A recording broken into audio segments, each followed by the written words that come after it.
Ok, de base, j'étais trop chaud pour faire une vidéo dehors, mais putain qu'il fait froid. Salut tout le monde, j'espère que vous allez bien. On se retrouve aujourd'hui pour une nouvelle vidéo et ça fait un petit temps, j'en fais un peu moins ce début d'année. Je sais pas vous, mais moi en hiver, je me sens beaucoup moins productif. J'ai l'impression d'être plus fatigué tout le temps alors que c'est pas forcément le cas, mais bref. C'est le côté psycho de la vidéo. Aujourd'hui, on va parler d'un petit accessoire que je trouve bien pratique. Alors je sais pas comment est-ce que vous filmez en général, moi j'utilise de plus en plus les gimbals, en tout cas je m'oblige à l'utiliser. Même si dans la dernière vidéo qui est sortie, je vous ai dit qu'au final j'étais plus à l'aise à main levée. Mais une des raisons qui m'ennuie, une des choses qui m'ennuie quand j'utilise un gimbal, que ce soit un Ronin S, un Zion Crane, un Moza, n'importe, c'est que j'ai du mal à voir l'écran de ma caméra et donc du coup j'ai du mal à voir ce que je filme. Il y en a certains qui font des efforts, un peu comme le Ronin S, qui décale son moteur de façon à ce qu'on voit un petit peu mieux l'écran de la caméra, mais c'est pas encore terrible.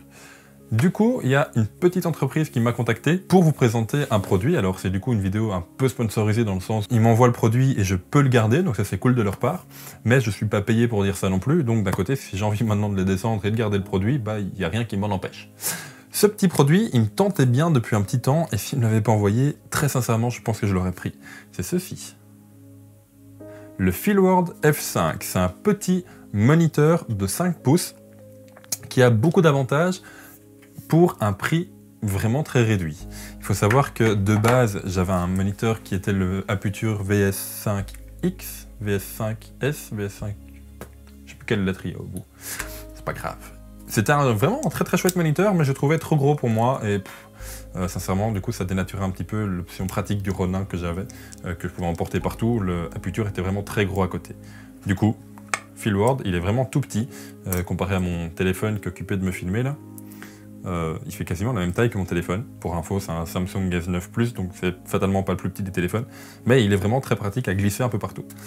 C'est un moniteur, on va commencer par son prix, je pense c'est pour ça que vous êtes là. Il est, à l'heure actuelle, au moment où je fais cette vidéo, aux alentours des 180-200 € sur Amazon. Ça reste un bon prix pour un moniteur, il y en a des beaucoup moins chers, mais j'en connais pas des aussi bons pour ce prix-là. C'est un moniteur qui t'affiche une image en 1080p. Donc c'est cool, c'est déjà pas du 720.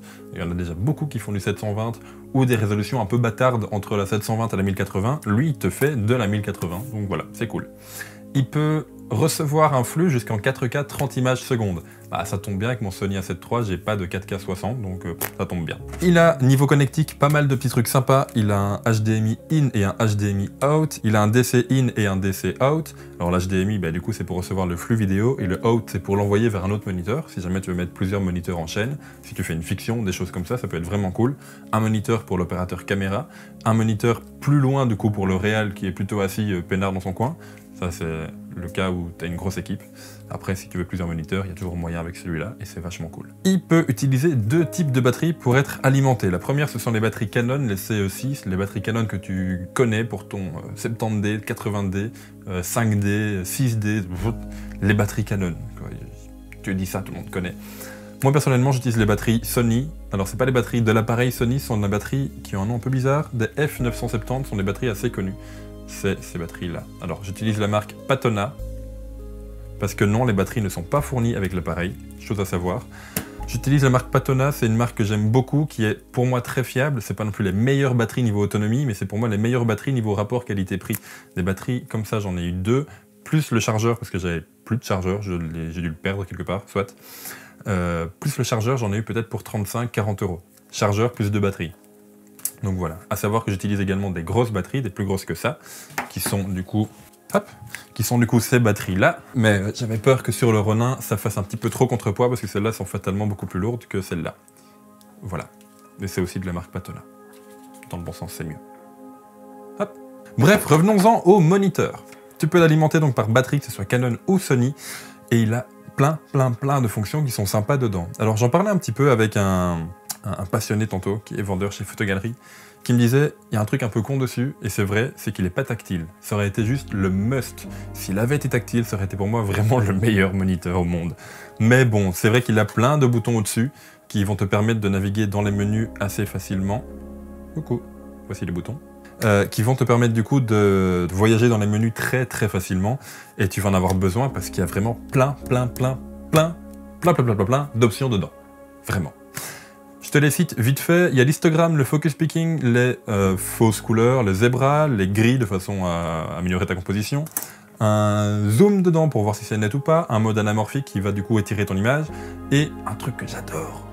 C'est con, mais j'adore, mais c'est également dispo sur les Sony en soi. C'est les marques de ratio, de façon à si jamais tu filmes en... tu veux que ta séquence au final soit en cinéscope, en 2.33, je pense. Je peux en dire une bêtise. Bref, cinéscope avec les bandes noires, format étiré, dernière vidéo, vous connaissez. Et ben, du coup, il va directement te mettre les bandes noires dessus, et ce sera à toi à ajuster ton image pour que ça soit bon directement.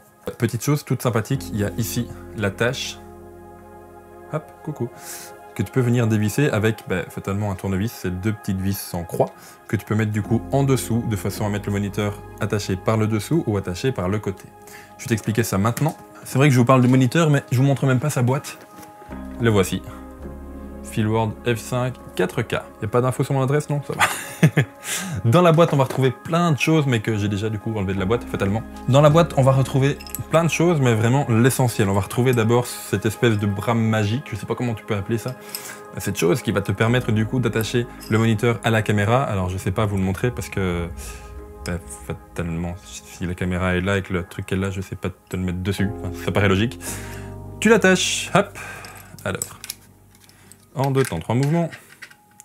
C'est dur de le faire haut comme ça, de façon à vous le montrer. Parce qu'en vrai, ça se fait vraiment en 3 secondes. Mais là, je me sens bloqué. Hop, voilà. Tu l'attaches à ta griffe flash. Et tu peux le mettre du coup au-dessus de ta caméra. Et si jamais tu as l'habitude d'avoir un micro au-dessus de ta caméra, ils ont pensé à tout parce qu'il y a une deuxième griffe flash ici sur le côté, de façon à mettre un micro, si tu en as envie. Ou une lampe, une Aputure MX, comme ça, ou une M9, n'importe quoi. Mais ce qui est vachement cool, c'est que surtout, tu vas pouvoir l'attacher très facilement à un gimbal du style du Ronin S. Je te montre comment dans 3 secondes. Petite déviation d'abord. En plus de l'attache, dans la boîte, on va retrouver ceci, un pare-soleil que tu viens du coup mettre au-dessus. Hop, hop, hop, que tu viens du coup mettre au-dessus du moniteur, de façon à ce qu'il n'y ait pas de reflet dedans. Que par grand soleil, tu puisses quand même voir ton image. C'est pas une grande qualité, mais ça fait le travail. Par contre, petite chose, je sais pas si c'est juste le mien, mais le câble qu'ils m'ont envoyé aura tenu 1 heure, peut-être. Il y a eu un petit problème de câble. Je sais pas si c'est seulement celui qu'ils m'ont envoyé ou voilà.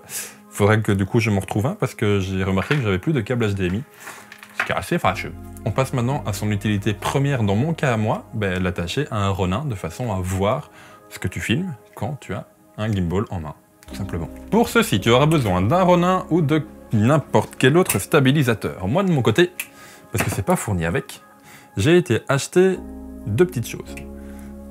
La première, c'est ceci. Alors, je vais te mettre ça sur le côté en plus. C'est un plateau de chez SmallRig de façon à avoir plein de pas de vis et de façon à pouvoir fixer, par exemple, un bras magique dans mon cas. Ce petit article, je te mets là en plein écran parce que je vais pas m'amuser à le dévisser. C'est pas long, mais c'est assez chiant. C'est plein de petits trucs et j'ai des grosses mains, donc voilà, j'ai un peu galéré à le fixer.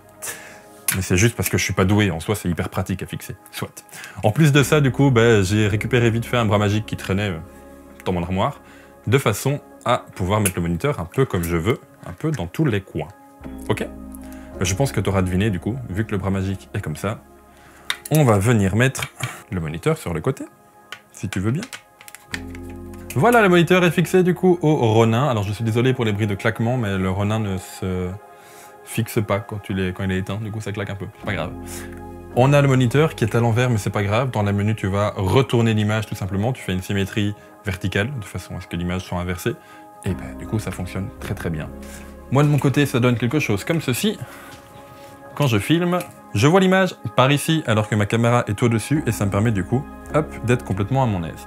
Grâce au bras magique, je peux vraiment le mettre où je veux. Si je veux le mettre plus loin, si je veux l'écarter un peu, ou si je fais une prise par en bas, je peux également le monter assez facilement. Tu vois, si je fais une prise comme ceci, je peux regarder directement dans le moniteur qui se trouve juste là. 5 pouces, c'est totalement assez de façon à voir ton image.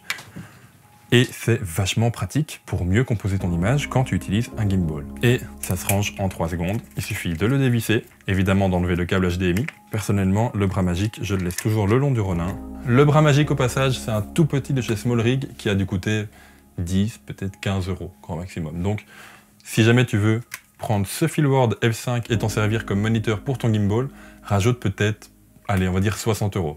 Pourquoi? Tu auras besoin de 30 € pour 2 batteries, comme ça t'es vraiment peinard, et de 30 € d'accessoires pour l'attacher à ton gimbal.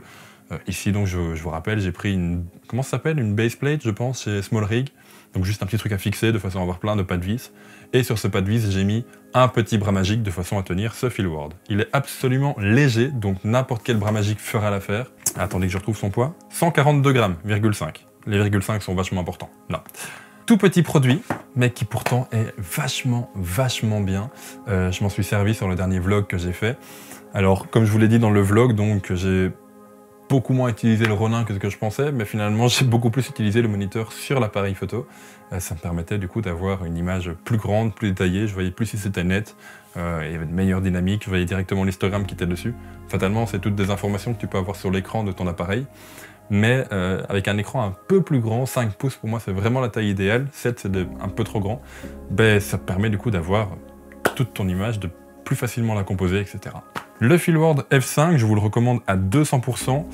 Comme je vous l'ai dit, donc pensez juste à prévoir un tout petit budget en plus de façon à prendre des accessoires si vous voulez l'attacher à un gimbal, et un petit peu de budget également pour les batteries qui ne sont pas fournies avec. Je vous conseille les Patona à 200%. Maintenant, si jamais vous avez un appareil Canon, prenez des batteries Canon, ça vous servira pour votre appareil et pour le Filward, ainsi que pour plein d'autres accessoires. Les batteries Canon sont assez universelles, mine de rien. Donc voilà, j'espère que vous aurez apprécié cette vidéo. N'hésitez pas, si c'est le cas, à vous abonner, à laisser un j'aime, à laisser un commentaire, pourquoi pas à partager.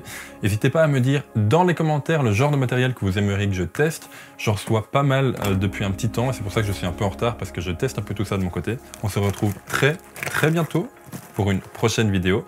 En attendant, sortez, faites ce que vous aimez, c'est le plus important, et puis profitez, et on se retrouve bientôt.